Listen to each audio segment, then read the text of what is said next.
बड़े बड़े संतों के भी एक्सीडेंट में मृत्यु हुई है, हमने देखा है। पूज्य बक्सर के एक मामा जी नाम के बहुत बड़े संत थे, वो जा रहे थे कथा करने, बरसाने पहले दर्शन किए श्री जी के, सामने से एक ट्रक ने ऐसी तो बस राधा पधार गए। तो अब इनकी कोई आत्मा को अशांति थोड़ी है, तो भगवान के पार्षद है, भगवान में गए, समझ गए। अब जो पापाचरण कर रहा है तो शरीर छूटने के बाद उसको वैसी गति मिलेगी। खास बात मृत्यु कैसे हुई इससे मतलब नहीं है, खास बात है उसने जीवन कैसा व्यतीत किया इससे है। जैसे पूज्यपाद श्री उड़िया बाबा जी महाराज इतने बड़े सिद्ध संत, और अंतिम दशा होती कि गड़ासा से नहीं, वो एक पागल आदमी, विक्षित आदमी, कई गड़ा से ऐसे और उससे, तो अब क्या अधोगति होगी क्या? अरे वो तो जीते जी ब्रह्म पद प्राप्त महापुरुष है, समझ रहे ना। मृत्यु की घटना से किसी के परिणाम को नहीं जोड़ा जा सकता, उसके जीवन से परिणाम को जोड़ा जाता है। उसका जीवन कैसा था, मानो जैसे परीक्षित जी का सर्प काटने से मृत्यु हुई तो उनकी दुर्गति थोड़ी हुई, तो सीधे परम पद में गए। क्यों? जीवन भगवान में था, भजन में जीवन था। अब जैसे कोई बहुत पापात्मा पाप कर्म कर रहा है तो देखा गया कोई कष्ट नहीं, बहुत आराम से मृत्यु हो गई, बहुत आराम से मृत्यु। हमने देखा है कि कोई बीमार नहीं रहे, ऐसे दिल फेल हुआ 2 मिनट में चले गए। एक आदमी पाप करता है, जुकाम नहीं होता है, खूब चौड़ी छाती करके खूब घूम रहा है। एक आदमी बड़े धर्म से भजन कर रहा है और जीवन उसका बड़ा दुख में देखा गया। अब इसी रहस्य को जान रहा है, वो पाप कर्म कर रहा है तो उसके पुण्य खर्चा हो रहे हैं, सिद्धांत है। अब जब पूर्व पाप और ये पाप जुड़ेगा तो उसकी दुर्गति हो जाएगी। अब इनका अंतिम जन्म है तो इनके जितने पापों सब भुगता दिए जाते हैं। अंतिम परिणाम जाना जाता है जीवन की धारा से, तुम्हारी जीवन की धारा कैसी रही। अब जैसे एक आदमी है, अचानक बैठा हुआ है, दीवार गिरी, मर गया, उसे आप अकाल मृत्यु कहेंगे, लेकिन अब उसने जीवन कैसा व्यतीत किया है। अगर जीवन भजन में व्यतीत किया तो भगवान को प्राप्त होगा, और जीवन गंदा व्यतीत किया है तो उसके गंदे आचरणों के कारण उसका जीवन का परिणाम। केवल मृत्यु की घटना से कोई उन्नति या उन्नति का विषय नहीं होता, उसके पूरे जीवन से तारतम्य जोड़ा जाता है। मृत्यु की घटना तो पहले से निश्चित हो चुकी होती है, हम जिसे अकाल मृत्यु कहते हैं वो भी निश्चित हो चुकी होती है। भाई जैसे हमारे पाप बहुत बढ़ गए तो भरी जवानी में हमारी मृत्यु होनी है, एक्सीडेंट से होनी है, कैसे होनी हो पहले से निश्चित हो गया है।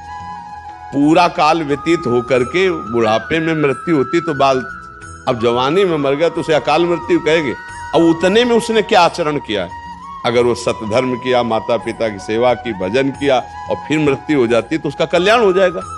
अब उसने पापाचरण किए, मनमानी धर्म विरुद्ध आचरण किए, तो चाहे वो गंगा में मरे वो नरक ही जाएगा, उसकी दुर्गति ही होगी।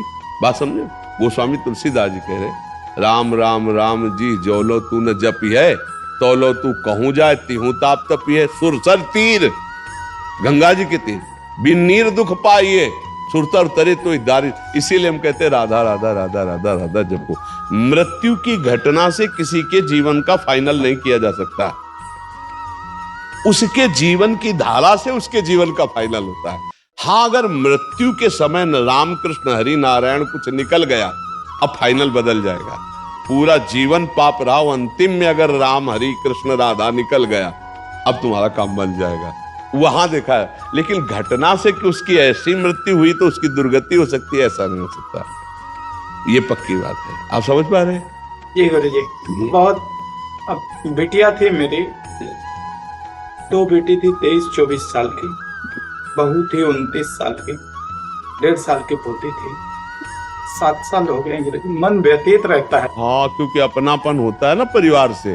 तो अब देखो, इसका हम रोज घोषणा करते हैं एक बार सत्संग में, इस लोक का नाम याद कर लो, क्या है? मृत्यु लोक, यहाँ सबको मरना पड़ेगा भैया। लेकिन गुरु जी 2011 में मेरा ऐसा संयोग बना कि कैलाश मानसरोवर जाने का मेरा, तो मेरी बिटिया जो है बोलती, पापा आप जाओ कैलाश मानसरोवर। देखो, मैं दुकान संभालूंगी। हमारा केवल वो व्यवहार में बहुत आगे बढ़ना होता है। हमारा केवल इतना कहना है कि देखो, जिस समय, जिस सेकंड में, जिस मिनट में जहां मृत्यु हमारी होनी है वहां होनी है। वो हमारे कोई प्रियजन बनकर जो आते हैं वो अपने कर्मों का भोग भोगने आते हैं और हमको भुगाने आते हैं। जैसे आप कह रहे हो 7 साल से मैं दुखी हूं, तो दुखाई तो दे के गए ना, वो अपने कर्मों को भोग करके गए और हम उनके चिंतन में दुखी हूं। अध्यात्म यही बल देता है कि उनके चिंतन को त्यागो, हरि चिंतन में लगो। ये ठगबाजी करने के लिए माया सब चरित्र रचती, न तो कोई तुम्हारा पुत्र है न कोई तुम्हारी पुत्री, एक सच्चिदानंद भगवान ही ये नाटक कर रहे। अब अपने को संभाल लो और खूब नाम जप करो और किसी के प्रति रो मत, अब प्रभु के लिए रो। हे नाथ, अब तो कृपा कर लो, ये मेरा जन्म अब आपकी प्राप्ति के लिए हो जाए। हाँ, कोई तुम्हारा नहीं। देखो, हम एक तुमको कथा सुनाते हैं। एक चित्रकेतु नाम के राजा, भागवत में कथा आती है। चित्रकेतु नाम के राजा थे, उनकी बहुत सी रानियां थी और एक भी पुत्र नहीं थे, तो वो बहुत उदास रहते थे। तो देवर्षि नारद जी और अंगिरा जी, भागवत की कथा है, देवर्षि नारद जी अंगिरा जी गए, उनको समझाने ही गए थे कि तुम धर्मात्मा राजा हो, उदास मत हो पुत्र के लिए। तो उन्होंने जाकर के जब समझाने की कोशिश की तो उन्होंने कहा, हमको इस समय ज्ञान नहीं, हमें पुत्र चाहिए। यदि हम पर कृपा करने आए हो तो हमें पुत्र दो। तो उनका, पुत्र तो सुख तो तुम्हारे भाग्य में है नहीं, पर तुम हठ कर रहे हो तो मैं तुम्हें पुत्र देता हूं, पर हर्ष और शोक दोनों की प्राप्ति होगी। अब वो ये नहीं समझ पाए कि हर्ष और शोक दोनों की प्राप्ति होगी, पुत्र देता हूं, इस बात पर उनकी बुद्धि टिक गई। बड़ी रानी कृतद्युति नाम था, उनके पुत्र हुआ। अब तो क्या आनंद, चक्रवर्ती राजा थे, हर समय रानी के महल में जाना। तो और जितनी थी रानियां, सबको जलन हुई। उन्होंने कहा, बहन, जब से कृतद्युति के पुत्र हुआ राजा हम लोगों की तरफ देखते ही नहीं है। तो बोले, हम लोगों के मिलन में बाधक कौन है? बोले, लड़का ही है। तो बोले, क्या करें? बोले, जहर दे दो। तो धाय माँ को अपने पक्ष में मिलाया और जहर चटवा दिया, राजकुमार मर गया। जो ही राजा के पास खबर गई कि राजकुमार मर गया, कितनी मनौती के बाद तो हुआ था।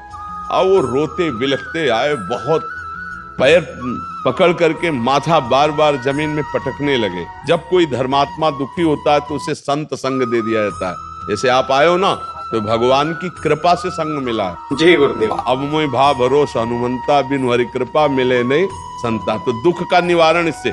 तो अंगिरा जी, देवर्षि नारद जी पुनः आ गए और कहा, राजन, मैं तुम्हें यही बताया था कि हर्ष और शोक की प्राप्ति हुई। हर्ष हुआ, पुत्र हुआ, शोक हुआ क्योंकि तुम्हारे भाग्य में पुत्र सुख नहीं है। तो उनका, हमको उपदेश नहीं, मुझे पुत्र चाहिए। तो उनका, तुम्हारे पुत्र की जीवात्मा को बुला दूं? तो उनका, बुला दो।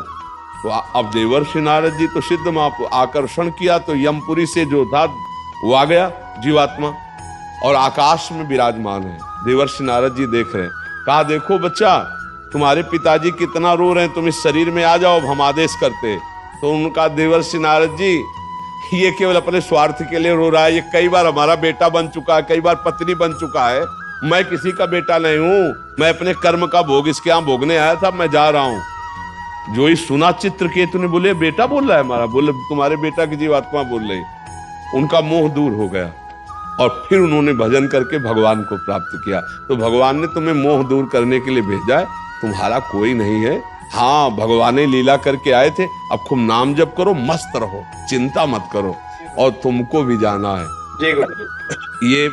ये बात जान लो कि तुमको भी जाना, तो जाने की तैयार। जो चले गए उनके विषय में क्या खो, उनकी तो ट्रेन छूट गई, तुम्हारी न छूट जाए, इसलिए तुम पहले अपनी बेग भर लो। राधा राधा राधा राधा, कबीरा सब जग निर्धना, धनवंता नहीं कोई, धनवंता सोई जानिए जाके राम नाम धन होए। खूब नाम जमा कर ले, लोक पर लोक में बहुत आनंद रहेगा। परम धन राधा नाम आधार, राधा राधा राधा, जहां जाओगे चकाचक आनंद रहेगा। अब यही का बैंक बैलेंस किया। ये देश ऐसा है कि कपड़ा तक उतरा लिए जाते हैं, मतलब शरीर कपड़ा है ना आत्मा का, ये भी आग लगा दिया जाता है। अब केवल जीवात्मा अपने कर्म को लेके जाता है। कर्म हमारे हमको बहुत दुख देंगे, देख लो। ऐसे ऐसे कर्म कियो, सब लोग बैठे हो। अगर आप ऐसे निर्णय पूछा जाए कि ऐसे कर्म करने वाले को क्या दंड मिलेगा, तो आप क्या उत्तर देंगे? खुद देख लीजिए। जो आप कर्म किए हो और अपने को क्षमा कर दिए हो, वही कर्म आप एकांत में डायरी में लिखो और फिर सोचो कि अगर मुझे निर्णायक बनाया जाए इन्हीं कर्मों का दंड देने के लिए, तो हम क्या दंड देंगे? वो कर्म सब तुम्हारे सुरक्षित हैं दंड देने के लिए, जिनका तुम्हें दंड नहीं मिला। तो राधा राधा राधा राधा भगवान को पुकारो तो कह रहे हम तो हम सर्व पापेभ्यो मोक्षयिष्यामि मा शुचा, मैं तुम्हें समस्त पापों से मुक्त कर दूंगा। तो अभी समय है, अभी राधा राधा राधा राधा कृष्ण कृष्ण हरि हरि, अभी अपना कल्याण कर लो, रो पीटो मत। यहाँ जो जितने समय के लिए आता है उतने समय के बाद चला जाता है, कोई गर्भ से चला जाता है। एक आए थे परिवार के, उनका 6 वर्ष का अकेला लड़का, 6 वर्ष का लड़का हमारा मार दिया भगवान ने। हम कहा भाई अगर हमारी बात समझ में आवे तो भगवान ने नहीं मारा, वो जीव अपने कर्म से केवल 6 वर्ष के लिए भारत भूमि में मनुष्य रूप में आया, अब वो चला गया। तो आपका भी कर्म है कि अब आप दुख भोग रहे हो उसके वियोग में। नाम जप करो, भगवान को कोसो मत, जो जितने मिनट के लिए आया उतने मिनट ही रहेगा। अगर रोकने की बात होती तो भगवान जी दशरथ जी को मरने नहीं देते। हुआ ना दशरथ जी का मरण, जटायु भगवान के हाथ में ही शरीर छोड़ रहा है कि नहीं छोड़ रहा है? इसे हमारी बात समझो। सुनो भरत भावी प्रबल बिलख कहो मुनिनाथ, हानि लाभ जीवन मरण जस अपजस विद्या। खूब राधा राधा जपो, मस्त रहो और तैयारी करो चलने की। ये रहने वाला देश नहीं है, हर चीज यहाँ की छुड़ा ली जाएगी। दुनिया में लाखों का मेला जुड़ा, हंसा जब जब उड़ा तो इसलिए देखो समझ जाओ तो फिर रोना क्या, और जब जाग गए तो सोना क्या। अगर ज्ञान में जग गए तो फिर मोह में क्या सोना, अगर समझ गए तो फिर क्या रोना। एक बार मरना है, सबको मरना है, मरने की तैयारी कर लो। जो पहले से तैयार न थे पछता पछता कर चले गए, जाना पड़ेगा। इसलिए राधा राधा राधा, कब जाना कुछ पता नहीं। पीछे तलवार लिए खड़ी मृत्यु, कब गला काट दे, किस रूप में काट दे कुछ पता नहीं है। कुछ पता ले, कुछ पता ले। नाच रहे हैं और नाचते नाचते ऐसे हुए और गिरे मर गए। फिल्मी गाना चल रहा है और नाच रहे और मर गए। मुंह का लील नहीं सकते। आ बोला तो फिर आगे धा नहीं बोल पाओगे, जितना बस उतने में रोक दिए जाओगे। सरकारी काम है, सब छीन लिया जाएगा, पहले ये समझ लो। तुम्हारा यहां कुछ नहीं रहेगा। स्त्री पुत्र परिवार मकान दुकान बैंक बैलेंस सब छीन लिया जाएगा, तुम्हारा शरीर छीन लिया जाएगा। तुमको अकेला यहां से जाना होगा। तुम्हारे पास होगा तो तुम्हारे कर्मों की पोटरी होगी, धर्म और अधर्म जो किया है, और इन दोनों पोटरियों को आग लगाना हो तो नाम जप करो, राधा राधा राधा राधा राधा। बढ़िया चकाचक व्यवस्था होगी, मरने में भय नहीं लगेगा और भगवान के समीप जाकर आनंद भोगोगे। जैसे भारत में आनंद ले रहे हो, ऐसे भगवान के दिव्य धाम में तुम्हारे लिए हर व्यवस्था होगी। अलग महल होगा, बढ़िया भोजन व्यवस्था बढ़िया, मरना है नहीं। ठाकुर जी का भोग मिलता है वहां धाम में, प्रियालाल के साथ खेलने को मिलता है और परम सुख प्राप्त होता है। मरने का भय नहीं, आना जाना नहीं, बुढ़ापा नहीं। खूब मीठा खाओ, शुगर नहीं होगी। हाँ, high blood pressure low blood pressure नहीं होगा भगवान के धाम में। इसलिए हम सब तैयारी करें भगवान के धाम में जाने की। नाम जप करें, खूब नाम जप से आनंद आएगा। आज से रोना छोड़ दो, बंद कर दिया। हाँ बिल्कुल, नाम जप, हाँ नाम जप करो। हम जो कह रहे हो तुम्हारे को परम मंगल में बात कह रहे हैं, नाम जप करो। इसीलिए संतों के मार्ग में आके मैं हमारी पत्नी को मैं ए जी वो जी कहना 7 साल से छोड़ दिया हूँ। हरिओम के नाम से ही पुकारता हूँ। बहुत बढ़िया। वो आपको क्या कहती है? वो भी हरिओम ही। अच्छा, बोले हरिओम तो बोले हरिओम है। ये बहुत बढ़िया, ये बहुत बढ़िया, नहीं बहुत बढ़िया, नहीं अच्छा ठीक है। अपने यहाँ भी बुलाते राधे तो बोले राधे, ऐसे बात करते ना। श्री हरिवंश तो कहेगा हाँ श्री हरिवंश, अपने भी ऐसे ही बात करना ठीक।